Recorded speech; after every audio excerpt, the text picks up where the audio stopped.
So we'll be speaking to you for the next 20 or 25 minutes approximately about two of my studies for my PhD, looking at alcohol packaging, again, how it's used from a marketing perspective and how it could be used as an improved health communications tool. So it's a focus group study with young adult drinkers in 2019 in Scotland.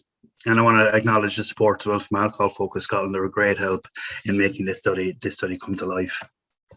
It's just a quick introduction and just an overview and a rationale. This talk that I'm giving here is going to be, there's going to be two sections coming from two different papers. So I'm going to give you a brief overview of both, talking about key themes, select quotes, etc. So the first one is the alcohol packaging as a promotional tool. So from the marketing perspective, which is currently submitted to a journal. The second section is about health information, messaging and warnings in alcohol packaging. And you'll see that I posted in the chat there. There's the article itself.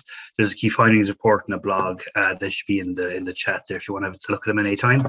And really, I suppose, just from the outset, I like to give the key takeaway message is that from these studies and other studies before and studies that have come since as well, alcohol packaging is an important marketing communications tool, and it could also be an important health messaging tool if it was designed in that with that frame of mind. Really, that's the key takeaway message. Just a quick overview. I'm sure you're all very familiar with these ideas here, and these issues. But globally, alcohol use is a severe and substantial problem in terms of health, the economy, social burdens, crime, etc. And of course, the UK is no exception to that, where it is a significant public health issue as well. The whole idea behind this, I suppose, is that product packaging is a valuable means of communication for pretty much all consumer goods, or most of them, and alcohol is no exception. So it's used as an important communications vehicle.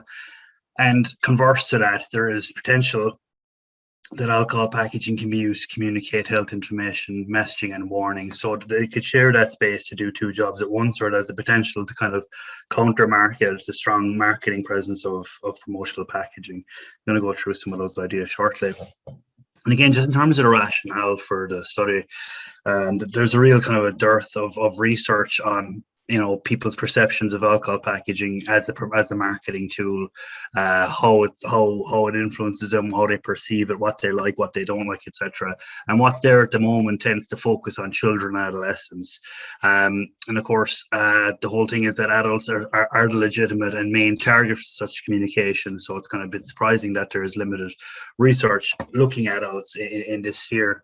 And also for the other section 2, there is a limited but growing body of research exploring the awareness of engagement with what's actually on packaging at the moment. So things like units, things like how people use what's there at the moment, what they would like to have there, and also their response to novel alcohol warnings. Again, that's the field that's growing in the last couple of years as well. Just quickly to go over the methods. So I want to spend the majority of the talk on the results. There were 8 focus groups conducted in Glasgow back in September 2019. Participants were recruited face-to-face by a market researcher.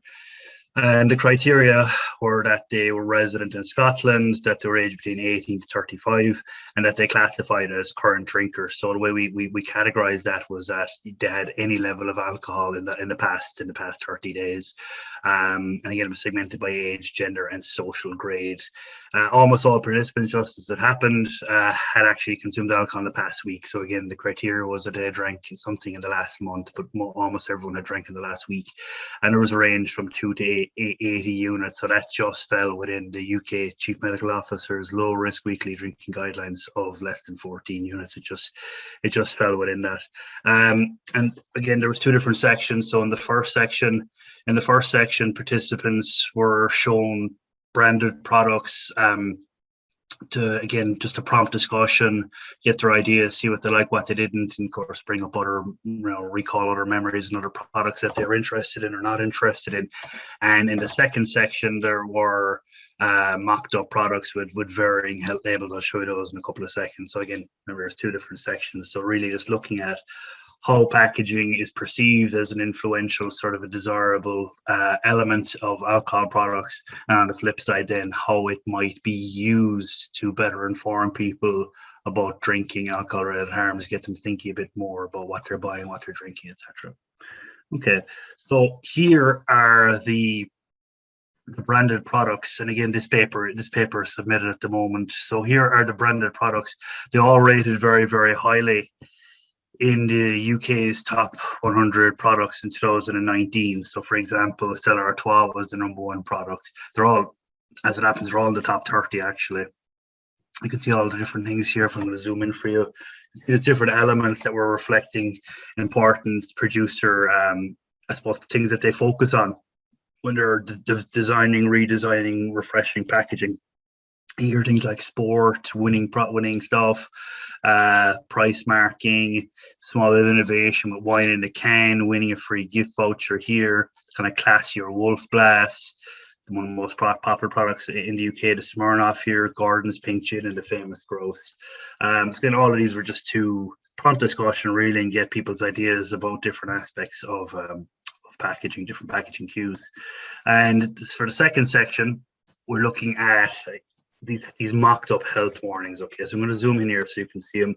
A lot more information on these is in the article anyway, and the key findings report. But essentially there was three different types of drinks. You had vodka, gin, and wine, and you can see you've got a small warning, large warning, image and text combined warning. So going from alcohol damages your health, which is kind of a general kind of a health warning, more specific, more serious warnings of alcohol increases risk of liver disease. You can see again small, large, combined. You can see someone here holding their liver, and alcohol causes cancer. So you can see again small to large and combined. So the whole idea was looking at really what were people thinking about it, what did they find effective, what did they think would work, how did they think it would work, etc. And they were really, really interesting groups. It was a lovely study really, and they were a very engaged group to work with. So in terms of analysis, they're thematically analysed inductively, looking at really the young adult drinkers' perceptions of alcohol packaging promotion, as I said, how it's used to create appeal, how kind of draws in or attracts customers, and which, if any, of the packaging features that they consider important and why. And the second section, then we're looking at things like what's on there at the moment, what do they use, what would they like to see, and how are their perceptions and reactions towards novel front of pack warnings. Again, there was everything in size, form, and message content, as I just went through. Okay, so the first one I'm going to talk about is from the promotional side. So looking at alcohol packaging from the kind of marketing communication side. And there are obviously several themes in the paper that's, as I said, submitted at the moment, but I'm going to focus on these top three just to note, just very quickly get it across. There are other themes such as exposure to alcohol packaging was basically ubiquitous. People were saying that they saw it everywhere, pretty much anywhere they went, they saw it in town or in public or anywhere really. It was ubiquitous. And also packaging had an association or kind of an effect or an impact on non-visual senses as well. Of course, a lot of this is to do with sight, but things like, people were associating what they perceive to be quality packaging with a higher quality product, for example. So that there was a sort of a sensory transfer and expectation based on packaging around taste and things like this as well. So I'm not going to go through them now, just to highlight them very briefly. So the main themes that I will be talking about are the appeal of alcohol packaging, which makes up the bulk of the first section. People were associating packaging with occasions, activities, times of life, etc., and perceptions of product consumer targeting, suitability, and intended drinker profiles. So you can see just from those just very empty headings almost, that alcohol packaging is an important driver of marketing and an important seller of the product as well. Okay, so just to go into the start of them, the whole thing here around alcohol packaging really is that it was abundantly clear throughout the groups that it can catch people's attention, allows products to stand out on shelves against other products. It also helps to create product and brand liking, interest, and offers choice to consumers. So you can see here some of the quotes. It just kind of lures you in, this idea that packaging was something sort of attractive, appealing, inviting, and enticing. That was quite common in the groups. Another person here, you were drawn to go and look at it because you've not heard of the brand, but the packaging is nice. People spoke of being in supermarkets, for example, for Lidl, they might not, or Aldi, these large supermarkets that might have their own brand. own brand beer, lager, whatever it might be, and people are saying, that the packaging alone would kind of bring you to it, even if you never had heard of the brand name. This last idea I thought was quite interesting. Came up for a couple of people. I don't actually like beer, but I bought 8 BrewDog specifically because I like the packaging. This idea came up for a couple of people. It was an interesting one, that the packaging alone seemed to supersede their interest in the product, their familiarity with it, their expectation of taste or whatever, that the packaging alone was enough for them to try it. So that was the whole idea, that packaging was related to trial as well, and choice, as I said earlier. So a key element of packaging and appeal, of course, was going to be pack graphics. So color was central really to creating appeal. You can see the first quote there. It's what attracts people. It's all about color. So color came up, I think, over 100 times in the group, so it was really, really important. Color obviously is very salient, very important factor. People are saying things like, it's quite effective overall because you're more inclined to go something with a bright color or unique design. Again, this idea that they're drawn in, that it was appealing visually, and it was stimulating as well to see these different packs. I quite like the Strongbow, actually. You can see a young man here. It's just a cool, minimal design. The colors are quite cool and all. It's like a matte black. It's not just plain black. It's different. So people are really honing in on different sort of elements of the color, different gradients of color, different sort of shades and effects on the cans and things like this. And of course, pack structure supplemented appeal as well. So we're talking things like shape, size, format, opening mechanism, really getting across the idea that packaging has long since passed the days of just being something that's used for transportation and safety. That's well gone now. It's a whole seller in itself. And things like unpacked promotions, such as free gifts, chance to win prizes, competitions, limited editions was an interesting one. If I had more time, I would have went more into this, but it was a really interesting one around limited editions. That they're able to influence appeal, really, purchase intentions, encouraging purchase, and drinking behaviors. They'll alter drinking behaviors. And I just have it kind of added on here because it's an important one. I'll go through the quotes quickly in a second, but there was also one of the questions I was asking people if they had ever retained cans, bottles, whatever it might be, when they're empty, and there was a resounding majority did.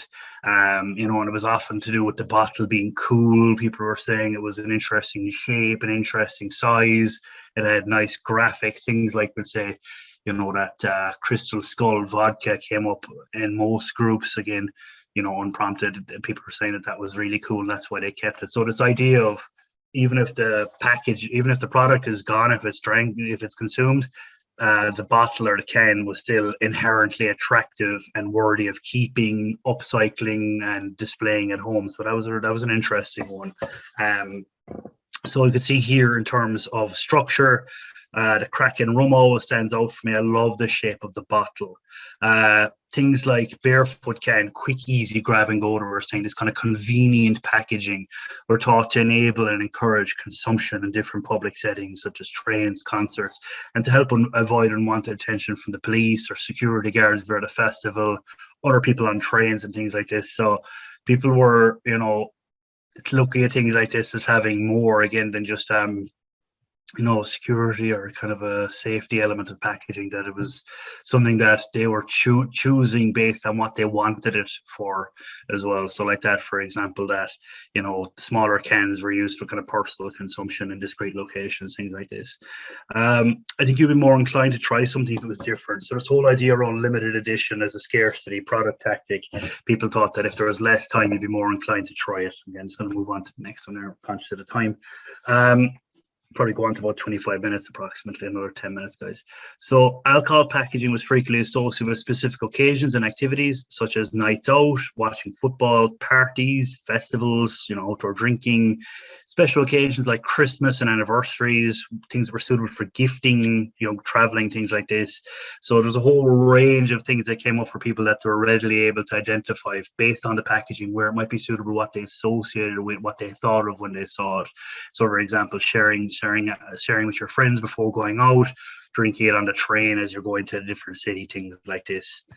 And in terms of who's being targeted, who it's for, who it's suitable for, people again were readily able to kind of say, and again, this is completely unprompted, which is interesting. I didn't ask people at all who was being targeted, but people were very much aware who potentially was being targeted, who was the intended drinker, and also what they would look like if they're drinking. That was particularly clear in the younger ABC1 category, that they were quite conscious of the products that they were drinking, how they would be perceived for drinking them, and a lot of that was derived from packaging, for example. So you can see here one good quote here from a 25, 35-year-old male. It's not rocket science who they're trying to target. So things like, Gordon's Pink Gin, the beauty gift on the Blossom Hill, which you would have seen a few minutes ago.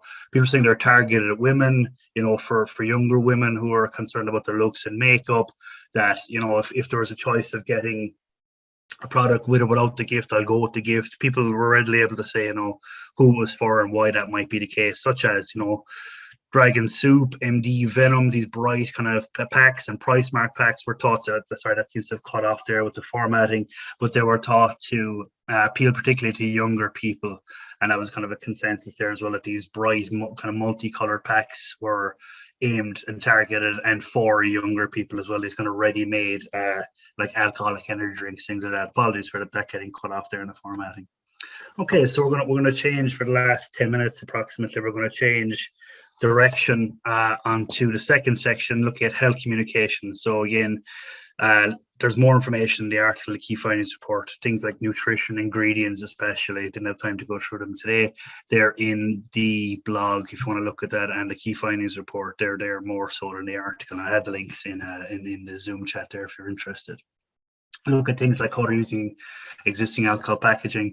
There was a real sense of skepticism of alcohol companies' motivations with respect to what's on packaging and what could be on packaging, and also how people were engaging with novel warnings, how it might interfere with or counteract appeal, and also what they consider to be effective. Okay, so again, most people didn't actually engage meaningfully with what's on packaging at the moment. It was viewed as unnoticeable, obscure, and ineffective. People thought it was of little use, of little relevance, of little salience, of little utility, really, overall. You can see from the quotes here drawing that out. I've never actually noticed what's on packaging. People aren't paying attention to it. I wasn't aware of half what was on there. I didn't even know about the pregnant lady. I never even noticed pregnant lady. And there was a lot of people that were noticing things for the first time in the actual groups as they were inspecting the product. So there was a real sense that what's on there at the moment is of little relevance to them. I mean, the most that people are saying is that you might just peel at it when you're drinking it, just as a sort of something to pass the time. Really, was how people were viewing alcohol packaging, as it is at the moment. Things like responsible drinking messages were particularly considered unhelpful, ambiguous, and unlikely to have any meaningful impact. They were really met with a strong sense of disdain, I would say, really. You can see the whole idea of around it being ambiguous, unclear, what's it actually mean, here drawn on some of these quotes. So what is drinking responsibly? Is it not drinking a lot? Is it only drinking a couple of times a week? Is it drinking within your house? Is it drinking within a legalized environment? And you can see this other interesting one here, the variant of please drink responsibly, which was on, I think it was on the Strongbow packaging. It was please enjoy responsibly. And one man here was saying it was a connotation, isn't it? It's a positive experience. You're never going to think, oh, that's bad. I'm going to enjoy that. To enjoy something is about the night that you're going to have, the possibility of more. So again, you can see what's there at the moment. People are making inferences from it. And that's the whole rationale, I suppose, of having kind of stronger, more salient, more effective warnings, that people are actually, going to take some of these messages in. So it will help some people potentially. That's the whole kind of idea around it. Again, this one came up completely unprompted, but it was really interesting finding. So I'm going to go through it briefly. And people are very skeptical of alcohol companies regarding what's on there at the moment and what could be put on there to kind of, because it could make drinking be seen as less positive, detrimental to sales, positive perceptions of alcohol, etc. So people were quite aware, quite strong in that thought, that the alcohol companies, what's there at the moment, it's mainly due to legislation, that they don't actually care.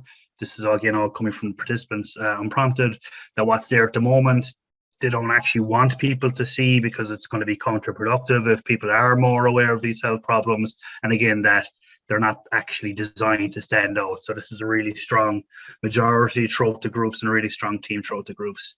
So in terms of the warnings that you would have seen about 10 minutes ago, people were surprised to see them, but they generally supported their inclusion and more so understood why they would be there. See the quote, I would understand completely why and I would welcome it. Some of the clearer, kind of more significant effects, I suppose, people were thinking of that it could help to increase awareness of alcohol-related harms, particularly for younger potential drinkers. So, like, kids can understand wee bits, and it would deter them. So, people are saying when they're younger, I saw cigarette packs on the floor, and I learned a bit about it. It was off-putting to me. They're thinking that maybe alcohol products could have the same effect. That there would be a reduced appeal, that alcohol products with salient warnings would become unsuitable as gifts, that be unattractive in the home place or a social gathering. So really, it's nicely captured in this quote. It would help to take away the glamorization of it. That was a kind of a general theme running through the groups as well, that these warnings would detract, I suppose, from the glamorization of alcohol products. And finally, for the last result, large combined warnings, again combining text and image with specific messages on the front of packaging, were considered the most engaging and effective. So you can see here some of the quotes. It was in front of your eyes so you can see it best. People need to see the visual lead to go hand in hand with the text. It was kind of supplementing it, reducing the kind of cognitive overload that might be needed, the cognitive kind of effort, I suppose, when there was an image and a text that people would say was effortless. You don't have to think about it. People are also saying if anyone had any reading difficulties, which is a really interesting point, that the image would allow that message to be communicated to people that might have literacy issues. So I thought that was a really interesting one. A lot of people are saying that the warnings, specifically the specific warnings, were more effective than please drink responsibly, because they were telling people of a specific health condition that they might not otherwise have been aware of. Everyone knows someone that suffered from cancer. This whole idea of relatability in the message, that there's kind of a personal resonance for people, and variations of the image and variation of message. People are saying if you wanted to prolong the impact, reach further audiences, reach different consumer target profiles, that having different images, having different messages was a good way to go. Okay, so just for the last couple of minutes, I'm going to wrap up here. In terms of limitations, of course, focus groups aren't generalizable beyond the sample, and there's been no attempt made to do that. Social desirability bias, of course, could have affected some responses. These were all humans I was dealing with in an intimate focus group setting. It's hard to know, but again, people are encouraged to be as honest and open as possible. Forced exposure in focus groups probably isn't as realistic as it would be in a retail setting or drinking venue, where things might be more natural behaviors, more social behaviors. Further research, of course, is needed to determine whether drinking status should also be considered when assessing the efficacy of warnings on alcohol packaging. So if you recall, my sample, they were all just at the supposed low level CMO guidelines. And the study is also unable to provide any insight into the potential impact of warnings over time, but there are, again, other studies that are coming out showing that they are quite effective. Again, going forward, but that's to be seen. So it's just a quick take-home message here. Marketing communications tool. The packaging of alcohol products is an important marketing communications vehicle. It's something that helps attract consumers, send out against competitors on shelves and in bars, nightclubs, etc., and building enduring impressions of brands and those that consume them. Sending a lot of messages to people, and people are receiving these messages and internalizing them and acting on them. For young adult drinkers in Scotland, alcohol packaging, particularly graphic structure and on-pack promotions, can capture their attention, create and maintain appeal, encourage and influence purchasing decisions, and help shape perceptions of the product, those that are drinking it, and also can have an impact on the drinking experience as well. And in terms of the health communication side, most people weren't aware of or attending to meaningfully engaging with what's on there at the moment. It was considered purposely neither salient nor effective what's there at the moment. The existing health information messaging warning alcohol product really packaging in the UK is not adequately designed to meaningfully inform consumers about alcohol-related harms, let alone change drinking behaviours. So there's certainly scope to improve that. And the participants also, they attended to novel warnings and generally found them more engaging and effective than what's on there at the moment. And the real sense that came through these groups is that if warnings were to be effective, they need to be noticeable, fact-based, and relevant to real life. That was what pretty much all the groups were saying, that if you wanted them to work, it would have to meet these factors. And prominent warnings in alcohol packaging have the potential to capture attention, increase awareness of alcohol-related harms, and might also support support a reduction in consumption and alcohol-related harms. And again, this is tying in with previous research.